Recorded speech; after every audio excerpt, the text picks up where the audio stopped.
Hey guys, Jason here, the owner of Nashville Renovators. We're here in beautiful Leapers Fork, Tennessee, remodeling this home that we're going to talk about today. What we're doing inside is pretty much everything you can do in a home. We're renovating the kitchen, remodeling bathrooms, painting the home, moving walls. I mean, you name it in this house, we're doing it. So let's go take a look at the project. Front section of the home, we're actually going to extend the garage out so we don't have this overhang here. We'll end up painting the entire house outside. We'll be doing new pavers here. We're actually going to add a front door over here, so we'll have a nice paver sidewalk going up to it over this way. Wall here is to create a little dining space in this area. If you come this way, you come into the kitchen here. We've got nice exposed brick from the fireplace on the other side that we painted. We'll have a nice island here, cabinets all around, and a bar in this section over here.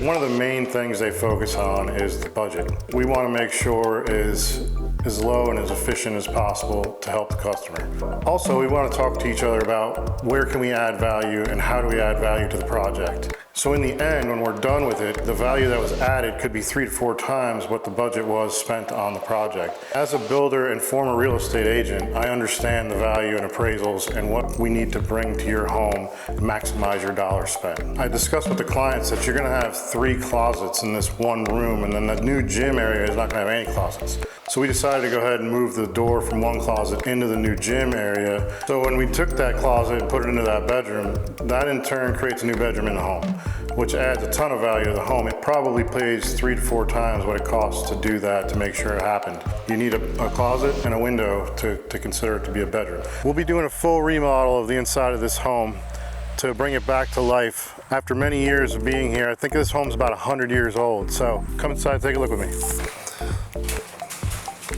So keeping the bones of this home, we want to be able to keep flooring, which is covered now, but we have flooring in here from 100 years ago that we will refinish and make beautiful again like the first day it was installed. Same thing with bathrooms. We're going to use the same type of materials that were in here. They're just going to be fresh and new, so it's like it was when it was first built.